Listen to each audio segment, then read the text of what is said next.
जब इंसान के अंदर से इंसानियत खत्म हो जाती है, जब पुलिस का खौफ निकल जाता है, जब संसार से मोह नहीं रह जाता, तो बन जाता है क्रिमिनल और जुर्म की दुनिया में अपराध के काले पन्नों पर अपना नया आधार कार्ड बनवा लेता है, जिसका पता कई अपराधों से गुजरते हुए आखिर जेल में होता है।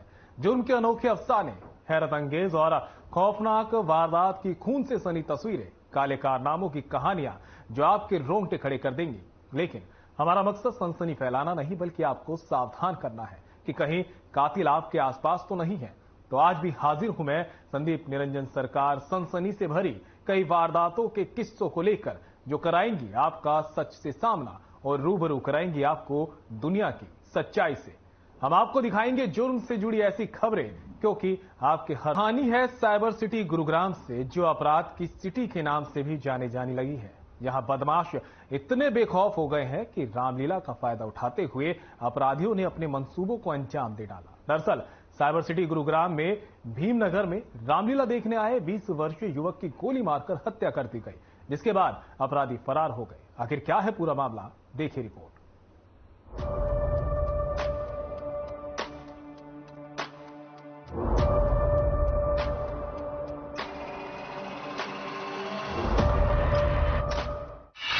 साइबर सिटी या क्राइम सिटी, रामलीला देखने आए युवक की हत्या, गोली मारकर उतारा मौत के घाट। साइबर सिटी गुरुग्राम के भीमनगर में रामलीला देखने आए 20 साल के युवक की गोली मारकर हत्या कर दी गई।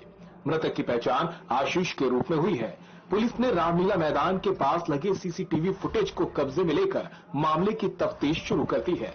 वहीं आशीष की हत्या क्यों की गई, पुलिस हर पहलू पर गौर करते हुए जांच में जुटी है। सर, क्या नाम है आपका? मेरा नाम पवन पहूजा है। पवन जी, क्या कुछ हादसा हुआ था? एक बताया जा रहा है एक लड़के को जो है यहाँ पे आपके पंडाल के बाहर की तरफ गोली मारी गई थी। क्या है पूरा मामला, कुछ पता लग पाया था आपको? मामला का तो कुछ हमें ऐसा कुछ पता नहीं चला, क्योंकि रामलीला जिस प्रकार चल रही थी और पूरा पंडाल भरा हुआ था, भीड़ हो रही थी। तो रामलीला कंटिन्यू चल रही थी। तो उस 12 बजे करीब मेरे ख्याल पीछे से कोई पटाखे की सी आवाज आई, तो पब्लिक एक बार उठी और फिर उसके बाद बैठ गई। तो कंटिन्यू रामलीला तो चलती रही। तो 1 बजे के करीब हमें जब पता चला कि कोई बुलेट बाहर कोई फायर हुआ है, तो कोई गोली चली है और किसी लड़के को लगी और वो उसकी डेथ हो गई। जब हमें पता चला 1 बजे के करीब, तो हमने फिर रामलीला का समापन कर दिया। तो क्या कुछ पता लग पाया था कि कुछ जिद बहस ऐसे बच्चों की हुई थी आपस में? नहीं, ऐसा तो कुछ नहीं है, क्योंकि भीड़ बहुत ज्यादा थी रामलीला में। और ये जो इनकी जो जिद बहस हुई है, ये झगड़ा हुआ है, ये पंडाल के बाहर हुआ है। तो पंडाल के बाहर क्या है, क्या हो रहा है, क्योंकि शोर में पता नहीं चलता। हम तो सारे मंच पे थे, तो हमें जो मंच पे जब रामलीला कंटिन्यू चल रही थी, तो उसी में ही किसी ने बताया कि ऐसे ऐसे यहाँ झगड़ा हुआ और बाहर गोली चली है और जिस लड़के को लगी उसकी डेथ हो गई। तो उसके बाद हमने 1 बजे रामलीला का हमने समापन कर दिया था। बस इतना ही हमें पता चला है। बाकी रामलीला के अंदर तो कुछ नहीं हुआ, क्योंकि रामलीला अगर कोई ऐसी बात अगर अंदर होती तो रामलीला रुक जाती, लोग भगदड़ मचती, लेकिन ऐसा कुछ नहीं हुआ और शांति प्रिय रामलीला चलती रही। और उसके बाद तो मतलब ये बात 12 बजे करीब की होगी और उसके बाद 1:15 बजे तक कम से कम रामलीला चली है। दरअसल भीमनगर में चल रही रामलीला में गोली चलने की जानकारी मिलते ही पुलिस मौके पर पहुंची और जांच में जुट गई। वहीं रामलीला के दौरान गोली चलने की घटना से भीमनगर इलाके में सनसनी फैल गई। वहीं मौके पर पहुंची पुलिस ने जांच शुरू कर दी है। मृतक आशीष के दोस्तों से पूछताछ शुरू कर दी है। पुलिस की माने तो रामलीला मैदान के आसपास लगे सीसीटीवी फुटेज को भी कब्जे में ले लिया गया और पूरे मामले की गहनता से जांच की जा रही है। वारदात को अंजाम देकर फरार हुए अपराधियों को जल्द काबू कर लिया जाएगा। रामलीला ग्राउंड में गोली चली है, क्या है पूरा मामला, किसको लगी है, क्या इंसिडेंट हुआ है, बता दीजिए। पुलिस को सूचना प्राप्त हुई थी कि एक आशीष नाम के लड़के को रामलीला के दौरान गोली लगी है, जिनको अस्पताल ले जाते वक्त उनकी मौत हो गई है। जो पुलिस की टीम में अभी आरोपियों को पकड़ने में लगी हुई है, जल्दी पकड़ लेंगे। सर, वजह पता चल पाई, कुछ किसने मारा या क्या वजह रही, ऐसा कुछ पता चल पाया अभी? नहीं, अभी पुलिस की टीम काम कर रही है और वजह भी वो जल्दी पता लग जाएगी और आरोपियों को भी जल्दी गिरफ्तार कर लिया जाएगा। रामलीला के दौरान युवक की गोली मारकर हत्या किए जाने से पूरे इलाके में सनसनी फैल गई। आशीष की हत्या किसने और क्यों की, पुलिस आशीष के दोस्तों से पूछताछ में जुटी है। लेकिन सवाल यह है कि आखिर अपराधी अब अपने मंसूबों को अंजाम देने के लिए रामलीला का क्षेत्र भी नहीं छोड़ रहे हैं।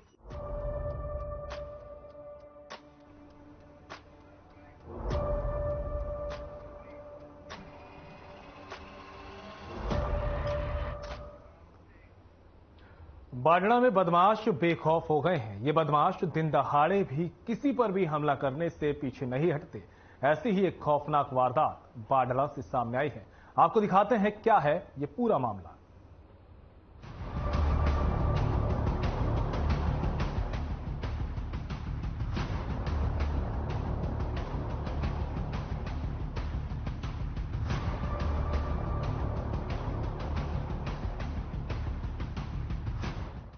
बाडड़ा में बेखौफ बदमाश देवर भाभी पर किया जानलेवा हमला, दिन दहाड़े दिया वारदात को अंजाम। बाडड़ा में बदमाश कितने बेखौफ हो गए हैं, इसका अंदाजा आप इन तस्वीरों को देखकर लगा सकते हैं। इन बदमाशों में पुलिस का जरा भी डर नहीं है। यही वजह है कि दिन दहाड़े महिला और पुरुष पर फायरिंग की वारदात को अंजाम दिया गया और बदमाश मौके से फरार हो गए।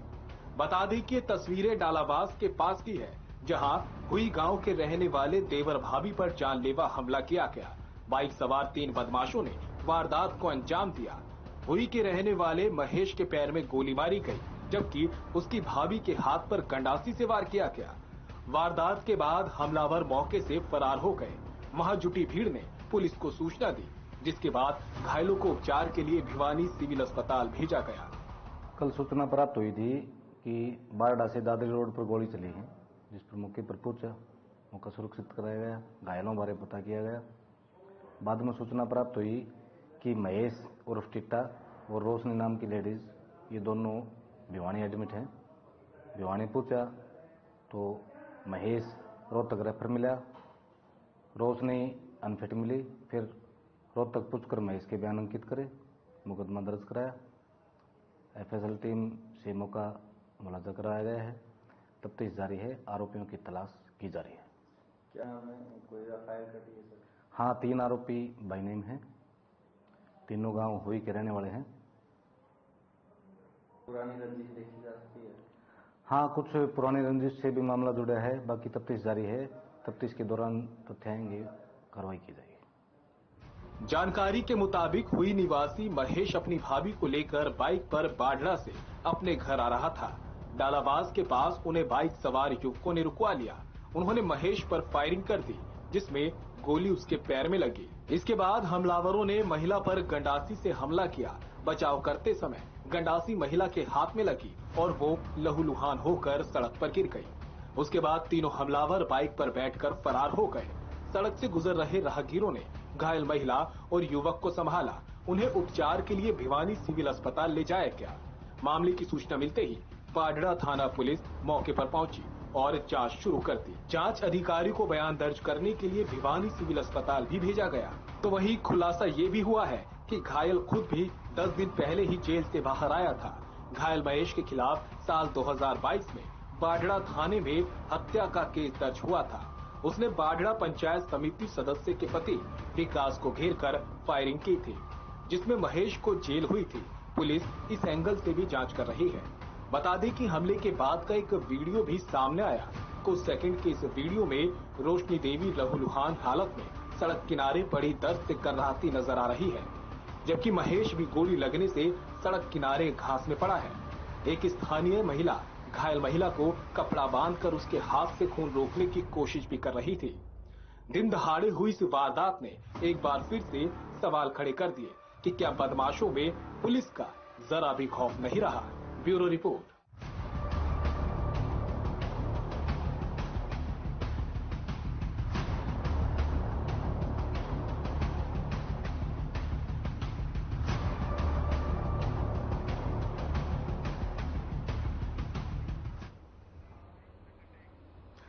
तो वहीं साइबर सिटी गुरुग्राम में एक युवक को डेटिंग ऐप पर दोस्ती करना भारी पड़ गया। दरअसल युवक को युवती ने अपने प्रेम जाल में फंसाकर लाखों रुपए लूट लिए।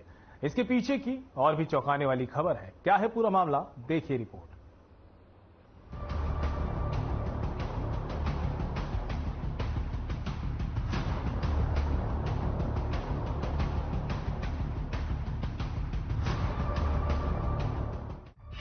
अगर आप भी हैं डेटिंग ऐप पर, आप भी डेटिंग ऐप पर रहते हैं एक्टिव, तो हो जाए सावधान। डेटिंग ऐप पर दोस्ती ना पड़ जाए भारी। आपने एकदम सही सुना, डेटिंग ऐप पर आपके गले की फांस ना बन जाए। जरा संभल कर दोस्ती करिएगा। ये हम नहीं कह रहे ही है कि ऐसे एक युवक को डेटिंग ऐप पर दोस्ती करना भारी पड़ गया। पहले डेटिंग ऐप पर फंसाया, फिर मिलने के लिए बुलाया, उसके बाद रची लूट की साजिश। एसीपी कविता की माने तो 10 अक्टूबर को एक व्यक्ति ने थाना शिकायत की कि 1 अक्टूबर को डेटिंग ऐप के जरिए साक्षी उर्फ पायल ने उसको फोन किया और सेक्टर 47 के डॉकयार्ड बार के पास मिलने के लिए बुलाया, जिसके बाद मुलाकात कर दोनों शराब लेकर घर आ गए, जहां पर युवती ने उसको बर्फ लाने के बहाने से किचन में भेज दिया और पीछे से उसकी शराब में नशीला पदार्थ मिला दिया, जिसको पीने के बाद वो बेहोश हो गया और साक्षी उर्फ पायल उसके घर से गोल्ड चेन, मोबाइल फोन और 10,000 रुपए की नकदी चोरी कर फरार हो गई। कुछ समय बाद उसके बैंक के डेबिट कार्ड से 1 लाख रुपए, तो वहीं दूसरे बैंक के क्रेडिट कार्ड से 1,22,000 रुपए और बैंक कार्ड से 56,000 रुपए निकालने का मैसेज आया। वहीं नशीले पदार्थ का असर इतना ज्यादा था कि उसको 2 दिन बाद होश आया था और कई दिनों तक उस नशीले पदार्थ का असर रहा।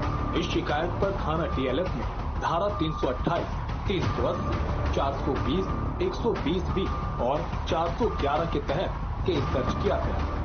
ये जो है गुरुग्राम पुलिस की एक बहुत बड़ी उपलब्धि हम कह सकते हैं कि आज हमने एक ऐसे गिरोह का भंडाफोड़ किया है जो लगातार बहुत सारे लोगों के साथ जो है डेटिंग ऐप की सहायता से फ्रॉड कर रहा था। इसमें इस पर्टिकुलर केस की अगर मैं बात करूं तो 10 जो है अक्टूबर को हमें एक शिकायत मिली सेक्टर 29 थाने में कि कोई जो भी कंप्लेनेंट था उसने बताया कि वो डेटिंग ऐप के माध्यम से किसी लड़की से मिला था और जिसने अपना नाम जो है साक्षी आलियाज पायल बताया था और जैसे ही उनकी बातचीत डेटिंग ऐप पे हुई उसके बाद उन्होंने मिलने के लिए प्लान बनाया और साथ में जो है लिकर का भी उन्होंने कंज्यूम करने का प्लान बनाया। तो जब वो दोनों साथ घर में पहुंचे तो वो किसी बहाने से जो है उसने लड़के को अंदर किचन में भेज दिया और इस दौरान उसने उसके जो ड्रिंक थी उसमें कोई नशीला पदार्थ मिला दिया, जिसको पीने के बाद वो बेहोश हो गया। और इस दौरान उस लड़की ने जो है उसके सोने की उसने चेन पहनी हुई थी, उसके पास जो फोन था, उसका जो कैश था, प्लस जो है उसका ATM कार्ड था, वो सब वो लेके चली गई। वहीं मामले की गंभीरता को देखते हुए साइबर क्राइम यूनिट और CIA की टीम का गठन किया गया। संयुक्त टीम ने महिला के बारे में सूचना एकत्रित की। वहीं सूचना मिलने के बाद संयुक्त टीम ने आरोपित युवती को दिल्ली के चावड़ी बाजार से गिरफ्तार करने में बड़ी सफलता हासिल की है। आरोपी युवती की पहचान सुरभि उर्फ साक्षी उर्फ पायल के रूप में हुई। पूछताछ के दौरान युवती ने वारदात को अंजाम देने में शामिल रहे 2 साथियों के नाम बताए, जिनके खिलाफ पुलिस टीम द्वारा कार्रवाई करते हुए आरोपी सुशील और विशाल को भी गिरफ्तार किया गया। आरोपित युवती और उसके दोनों साथियों ने पुलिस पूछताछ में बताया कि उन्होंने दिल्ली, नोएडा और गुरुग्राम में इस प्रकार की कई वारदातों को अंजाम दिया है। गुरुग्राम से विजेंद्र कुमार की रिपोर्ट।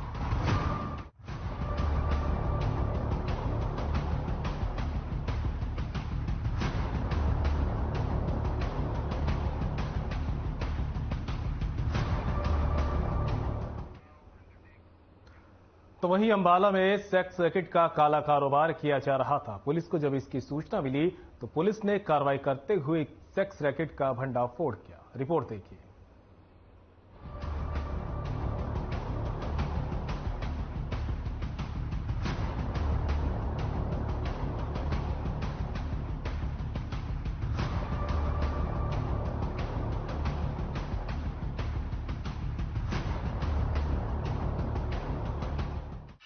अंबाला पुलिस की बड़ी कार्रवाई, सेक्स रैकेट का भंडाफोड़, 2 युवकों को किया गिरफ्तार, 3 महिलाएं शिकंजे में। अंबाला पुलिस लगातार अपराधियों पर लगाम लगाने में कोई कोर कसर नहीं छोड़ रही है, चाहे अपराधी किसी भी प्रवृत्ति का क्यों ना हो और कितनी भी पहुंच क्यों न रखता हो। अंबाला पुलिस किसी भी अपराधी को बख्शने के मूड में नहीं है। इसी कड़ी में एक बार फिर पुलिस एक्शन में नजर आई है और देह व्यापार करने वालों पर शिकंजा कसा है। और जैसा कि हमने कहा, अपराधी चाहे कोई भी हो, महिला या पुरुष, पुलिस किसी को भी छोड़ने के मूड में नहीं है। आपकी टीवी स्क्रीन पर दिख रही ये तस्वीरें इस बात को सच साबित करने के लिए काफी हैं, क्योंकि सेक्स रैकेट का भांडाफोड़ करते हुए पुलिस ने न सिर्फ युवकों पर शिकंजा कसा है बल्कि महिलाओं को भी हिरासत में लिया है। न्यू लक्की नगर में पीछे काफी दिनों से सूचना मिल रही थी पुलिस को भी कोई लेडीज है वहाँ पे कोई गलत धंधा करवाती है लेडीज से, तो आज टीम तैयार करके डीएसपी हेडक्वार्टर और थाने की टीम ने संयुक्त कार्रवाई करके 3 लेडीज और 2 जेंट्स को वहां से रेड पकड़ा है। सर कितने क्या उम्र है इनकी और कितने समय से ये कर रहे थे? पिछले काफी दिनों से इनकी कंप्लेंट मिल रही थी, पहले भी हमने रेड किया लेकिन पहले कोई घर पे मिला नहीं, तो आज 3 लेडीज और 2 जेंट्स मिले हैं तो उनको राउंड अप करके और कार्रवाई कर रहे हैं। सर कहाँ के रहने वाले हैं बेसिकली सारे यूपी के बाहर के रहने वाले हैं, यहाँ पे टांगरी नदी में अपना मकान बना के रह रहे हैं, यूपी के बेसिकली रहने वाले। सर जिन लोगों को पकड़ा गया वो कहाँ के हैं? ये भी लोकल तो कोई नहीं है, यूपी के ही रहने वाले हैं, इनके जानकारी हैं कोई आसपास से।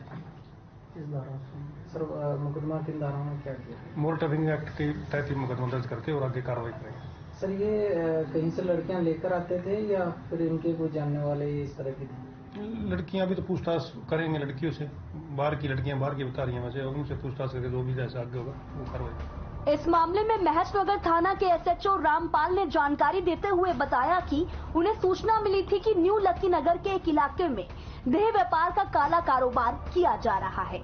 शिकायत के बाद पुलिस ने बिना देरी किए एक्शन लेते हुए टीम गठित की और बताई गई जगह पर दबिश दी, जहां से 2 युवकों समेत 3 महिलाओं को हिरासत में लिया गया। आपको बता दें कि पुलिस को पहले भी कई बार सूचना मिली थी, पुलिस ने दबिश भी दी थी, लेकिन हर बार पुलिस टीम को खाली हाथ ही लौटना पड़ता था। इस बार जब पुलिस ने सूचना पर फिर से दबिश दी तो पुलिस को कामयाबी मिल गई। न्यू लक्की नगर में पीछे काफी दिनों से सूचना मिल रही थी पुलिस को भी कोई लेडीज है वहाँ पे कोई गलत धंधा करवाती है लेडीज से, तो आज टीम तैयार करके डीएसपी हेडक्वार्टर और थाने की टीम ने संयुक्त कार्रवाई करके 3 लेडीज और 2 जेंट्स को वहां से रेड पकड़ा है। सर कितने क्या उम्र है इनकी और कितने समय से ये कर रहे थे?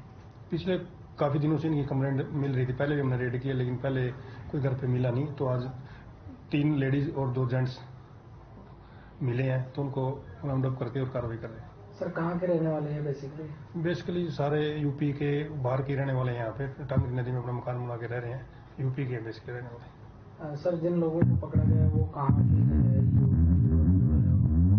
ये भी लोकल तो कोई नहीं है, यूपी के ही रहने वाले हैं, इनके जानकारी हैं कोई आसपास से। इस धारा सर मुकदमा किन धाराओं में क्या किया? मोटर ट्रैफिकिंग एक्ट के तहत ही मुकदमा दर्ज करके और आगे कार्रवाई करेंगे। सर ये कहीं से लड़कियां लेकर आते थे या फिर इनके कोई जानने वाले इस तरह की थी? लड़कियां भी तो पूछताछ करेंगे लड़कियों से, बाहर की लड़कियां बाहर की बता रही हैं वैसे, उनसे पूछताछ करके जो भी जैसा आगे होगा वो कार्रवाई करेंगे। पुलिस ने आरोपियों को हिरासत में लेकर पूछताछ भी शुरू की। पूछताछ में पता चला कि आरोपी उत्तर प्रदेश के रहने वाले हैं।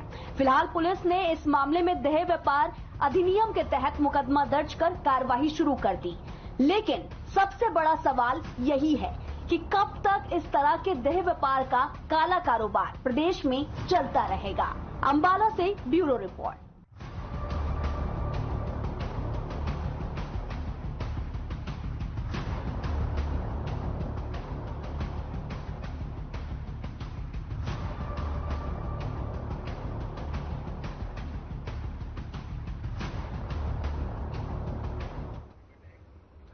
तो देखा आपने किस तरह से बदमाश शातिराना अंदाज में अपराध की वारदातों को अंजाम देते हैं और मौके से फरार हो जाते हैं।